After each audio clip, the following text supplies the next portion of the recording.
Hello, ladies and gentlemen. My name is Phay, and welcome to the channel. I've discovered that sore throats are a pain in the neck. Today, we're taking a look at the Liberation of Rietburg. Now, this is a game set in the world of Andor and published by Cosmos.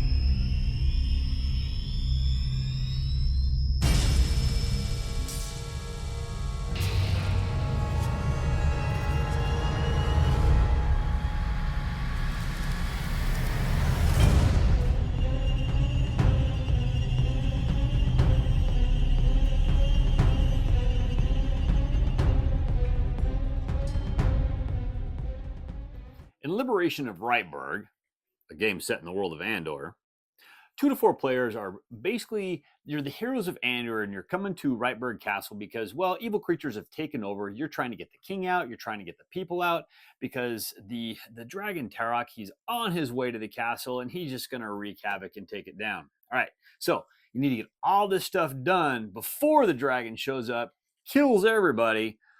Okay, so this is a simplistic game in the world. It's totally different. So there's no world map on this one. All right, you just have a board that you can be running around. So I'll tell you what, let me explain how this one plays, and I'll give you my final thoughts. All right, folks, let's get this game set up. Take the game board, unfold it, put it in the middle of the table. Now, everybody's going to take a character and figure out who you want to play. Now, there is a recommended list of characters based on whether you're playing 2, 3, or 4. You can follow that up as a new game or just pick whoever you want. All right, you're going to take their set of cards, which is going to be 3. One character has 4. You may have some special items to go with it, but you're also going to have a standee. Everybody takes their standee, and they're going to put it at space number 6 on the board. Okay. Then what you're going to do is you're going to take all of the encounter cards and you're going to shuffle them up really good. If it's your first time playing the game, they recommend the ones that have the red bottom. Leave them out. Your choice again. Okay. Then you're going to take all the task cards, shuffle those, and you're going to put 1 task card in each of the 6 locations. You're going to put it face down. Now you're going to take all of the narrator cards, shuffle those up really good. And what you're going to do is you're going to turn over the cards one at a time, and you're going to turn over a number of cards equal to twice the number of players. So in a 4-player game, you're going to turn over 8 cards. And what you're going to do is you're going to follow the top and the bottom, and that's going to have you place more cards around the 6 different areas. Now, it may have you place them face up, face down, or where the characters are currently located. Okay. Once that's done, take an additional 10 narrator cards, put them in the spot for the narrator. Then you're going to take all the friends cards, shuffle those, put those down in the friendship section. Okay. You got a couple overview cards. You can put those over by the board. And the next thing you're going to do is in the middle of the board, you can place all your wisdom tokens, and you can also place the arrows, okay, because you may need those arrows as well. But basically at that point, you're ready to play the game. Now, how's this game going to play? So on your turn, what you're going to do is you are going to play 1 card from your hand. Okay. Now, if you have a friendship card, you can play that one as well. If you have an item card, you can even play that. But basically, what it is each one of your cards is going to have 3 different sections on it, and you're going to play one of the cards, put it down, and you're going to pick one of those different sections. Now, those sections may have you move. They may have you reveal a task or reveal an encounter at a location. There may be a combat section. Okay, but that's all you're going to do. Okay, you're just going to do one of those sections, and then it's the next person's turn. All right, and I want to go over some of the stuff that you can do here in a little bit. But then once you're done with your turn, then the next player is going to go, they're going to play a card, and they're going to take their turn as well. Okay. Now, you're going to keep going back and forth until you have no cards, or you choose that you want to pull the cards back up in your hand. At that point, what you're going to do is you're going to take one of the narrator cards, you're going to flip it over, and that's going to have you seed the board. Okay, some more face up, face down cards, put that off to the side, but now you can gather all your cards back up and you now have them back in your hand. Okay. But what can you do? All right. Now, there's a whole bunch of different icons and a whole bunch of different things that you can do in this game. So I'm just going to cover just a couple things. There's a little foot icon. Okay. With the foot icon, you can move from one location to another. Now, there is no adjacency. Everything is considered to be adjacent to each other. So if you have movement of 1, it doesn't matter where you're at, you can move to any other location. Okay. Now, if you have multiple movements, say a movement of 2 or 3, okay, you can move to location. You can take another one of the actions that may be in that section of your card or one of the free actions. Okay. And then you can even move again, or you can spend one of your movements to move, and then you can spend another movement to move somebody else if they agree to your location. And this may be beneficial if you're going to say do a combat or something like that, okay, or just to help get them there. But that's going to be your move. Now, if there's a creature in that space and you want to fight it, then what you're going to do is you have to play a card that has a combat value, the little fist icon. I think it's the little fist icon. I always got to look. Yeah, it's the little fist icon with a number. And what you're trying to do is your number has to equal to or exceed whatever the character's is. Now, if another character is there, you can ask for assistance, which means they can play another card, but they can only play the card for its combat value. But if you exceed that number, then what you're going to do is you're going to defeat that creature. Okay, you're going to put him off to the side in your trophy section. If it's a creature that has a coin on it, create a list or a stack for your coin ones, because you can use those coins for other things. If it's the Fluger, I think it is, the Flugers all kind of stay in their own thing because there's a task that has to do with Flugers. Every other creature and whatnot is just going to go in its own little pile. Okay, because there are tasks that are going to say if you have X number of creatures or more, or different things are going to talk about the creatures and everything that are in your trophy list. So that's why you always want to keep them kind of visible and how many you've defeated and whatnot. Okay, but that's basically it. You're going to find icons that are going to say you can discard a face down card, just remove it. Okay, some are going to say you can reveal one, or you can even turn one face down. All right, some of the characters are going to have special abilities that will allow you to do different things, and you can kind of combo different character special abilities back and forth together. There's on the back of the manual, there's a whole list of all the different icons that the characters are going to have, but that's what you're going to do. You're basically just going to go through and do your little actions. Okay, now the whole point of this game is you need to complete 4 of those tasks. Out of all 6, you have to complete 4. Okay.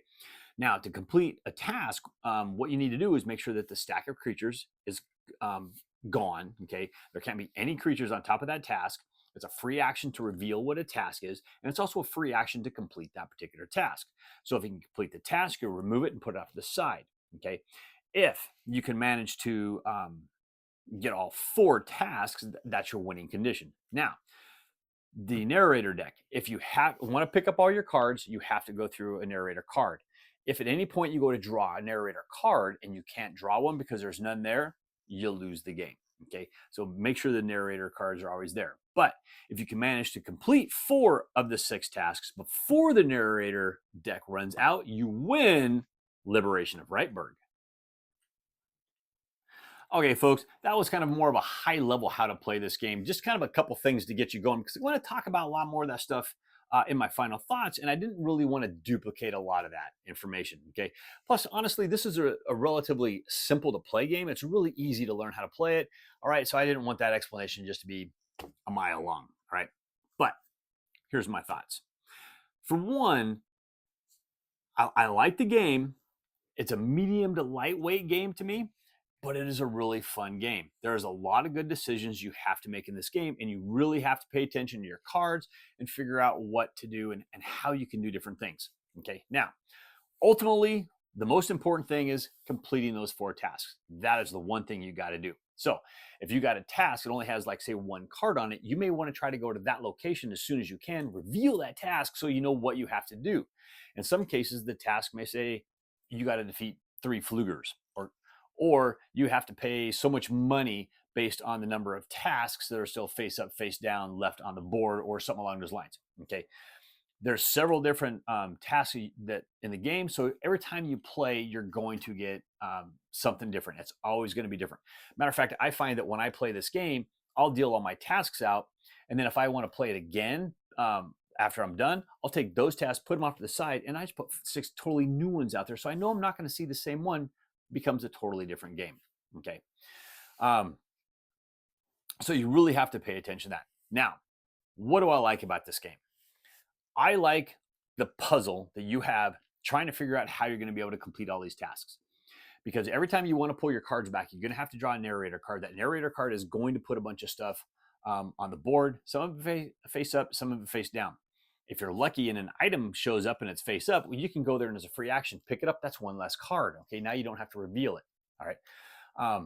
But I like how the cards, you have to spend your cards to reveal different creatures that are in locations. So that way you can see what you're going to have to try to fight. Now, there are cards that will allow you just to take a face down card and just get rid of it. Great. That's awesome. But if it's a Fluger and you need Flugers, that's bad. And you never know if you ever got rid of it. If it's an item, again, you never know if you ever got rid of it. Okay. So I like that puzzle, trying to figure out how you're going to be able to go to all the different locations and how you're going to be able to get all that done. Okay. I like the fact that there's a lot of different tasks. I want to say I can probably play at least three games of this and never see the same task twice if I just keep pushing them off to the side, which I do like. So that way, once I play a second game, I may shuffle it up. And next time I play it, I may see one or two of those same ones you never really know, or I can get 6 entirely different ones. Okay. It's really cool the way you're not always seeing the same tasks. Okay. As far as the encounters go, there's a whole bunch of different encounters you're going to see. There's a good variety of the monsters. And the monsters that you see, one of the things about them is they're going to have different strengths. Okay, a lot of their rewards going to be the same, but their strength may be a little bit different.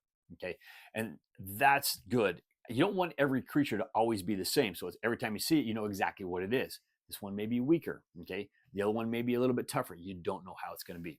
So I like that. I like the fact that all the creatures aren't always going to be the same, and they're going to have different rewards that you're going to be able to do. Now, the item cards that you get are actually really nice because the items are going to show up in your hand, and they're usually one and done things. But because in order to get all your cards back, you have to draw a narrator card. Being able to get one of those item cards is really good because that's one more card you're going to have in your hand. You're going to be able to play it. Okay.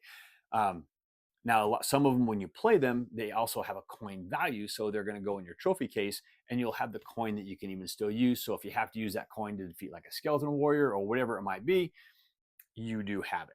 Okay. That's really good. Still love that one as well. Okay. Now, one of the things about this game, and this is probably the one thing about this game that I don't really have it as a negative, but this would be my weakest feature of this game. Okay. And that is the swinginess of the game. All right. Now, I have played some games of this to where it was super easy and some to where it was super hard. So just as a matter of fact, a couple of days ago when I finally got this one back out to the table, because it's been a while since I played it and I wanted to play it again. And I was teaching this to somebody who's never played it before, never even heard of it. Okay. So we played one game and it took us a few different turns. I think we both gone through at least one narrator card before we finally even revealed one of our first tasks. It was just that hard for us to do it. But we were also playing with all the red cards on the hardest modes and everything else too. But it took us a little while to get to it. Now, we eventually end up winning that game. Okay. James ended up coming with a really great idea on the very end of it to where it was theoretically our last turn. If we didn't end it where it was, then he was going to not have a narrator card and we were done. So we barely squeaked out a win. Then we turned around and we played again. This time we just played two totally different characters. Playing something that we really wanted to try and see how it goes, just something different. On the very first turn, my very first move, I was able to go up to a location, do a move and an attack, defeat the one creature that was there, reveal the task, and instantly be able to take out that task. So on the first turn of the game, first task was done. I think we won that game, and there was still like 6 narrator cards left to go because that one was just a lot easier. Okay, we were able to get to those narrator cards or get to those tasks because just the way the narrator cards came out, just the way the encounters came out and everything else. Okay. So that would be my one thing about this game is how swingy it is. Sometimes it is just super, super easy. Sometimes it can be a bear and you really got to pay attention to figure it out. But I still love playing this game. It is to me, it's a really light game. Now, I love the world of Andor. Okay. And Legends of Andor is one of my favorite fantasy themed games to play. I love the overworld map and how that works. So playing another game in the Andor set or world to me is just a lot of fun just because I like that setting. All right. And this one here, it's all in the castle. So that's why you have the small board and you're just kind of moving around. All right. But you really have to pay attention and there's some really good decisions that you have to make. I mean, do you want to go take out this big giant stack of creatures to get to a task that you don't know about or what it is, only to find out that maybe you can't even complete that task? Or are you going to concentrate on a lesser one and maybe do a harder task? Okay, how's it going to work out? You have to try to figure out what's the best path for you based on the characters you're going to play. Now, one of the other cool things, and I forgot to mention this one, I got to bring this one in. Every character plays unique and they're all different. And I love that. That's probably one of my favorite things about this game. You have the archer. The archer has cards that's going to allow him to grab or her to grab quivers. Okay. And those quivers, once you grab them, they're going to have numbers between 2 and 9. Okay. threes, fours, or fours, fives, and sixes, I think, because there's more of those, but there's a 2 in there. There's a 9 in there, okay? 8, 7s, everything else. But you're going to grab one of those quivers and you're going to put it down, all right? And that's what you're going to be using for your attacks. So if you don't have any quivers, well, you're not going to really be doing any attack damage. Now, you can't use the wisdom tokens as well, all right? Now, some of the other characters can use the wisdom tokens, and the wisdom tokens, you can always spend those to add 1 to your combat value, okay, which is good. But I do like how the archer uses those. You have another character, I can't remember off the top of my head what it is, but it's got all the magic user, I think it is, got all the spell books. So when you're playing cards, you turn over which one of the books you're going to use, and you're going to be able to take that ability. All right, but then when you pull all your cards back, you flip your tokens back, and you're going to have them again. Okay, so you're going to have some combat, you're going to have some movement. A lot of the stuff you're going to do is based on those spell books, and that's really cool as well. One character just has 4 cards. Okay, so he's going to be able to go just that one step further. You have another character who's going to have a little spirit thing that's going to roam around the board and it's going to help you out. Every character plays unique. Every character plays different, and you want to try to take the characters that you're playing and mesh them up, or at least figure out what's the best way to do them. Okay, now this is a 2 to 4 player game, but honestly, I play this solo, and I always play it with 2 characters. All right, this is realistically a 1 to 4 player game. You just have to play with 2 characters. Never tried playing it with just one. Never had a desire to. I like playing with the 2 because I love the synergies you can get between the 2 characters. Some of those creatures, you have to work together with another character, and you need help to try to take them down, because they may, especially if you're playing the red, you may have a character out there or a creature out there that's got a 12 strength, okay? And that's really hard to do unless you got a lot of wisdom tokens or something else, okay? But there you go. I think this is a fun game. This is a game I really wish they had made more expansions for it. I wanted to see some more characters. I wanted to see some more creatures. I would have loved to see more narrator cards. Now, granted, the narrator cards are just basically just putting the creatures in the different locations, but I want to see more tasks, okay? Just something a little bit different, some different creature types, okay? Small card expansions is what I think would have been perfect for this. There's room in the box for it, and I would have loved to have seen it. I don't think it's ever going to happen. Wishful thinking, maybe someday, but probably not, okay? But this is a really fun game. Folks, if you got a chance to play this game or try this game, if it's at a local game store and they have a library and you can play it, I recommend it. It's quick, it's easy to learn, it's fast to play, but there's a lot of thinking in this game, and it is just a lot of fun to play. I recommend this one. Give it a try. Thank you once again for joining me today. As always, I please ask you to like this video on YouTube, Board Game Geek, Facebook, or even on X. Please leave me a comment on any one of those platforms, and I'll get to those comments just as soon as I can. And also, folks, if you like the videos that I do here, if you haven't done so already, I humbly ask you to click on that subscription button and even click on the bell and be notified when I drop new videos. You know, people are shocked to discover that I have a police record, but I love their greatest hits.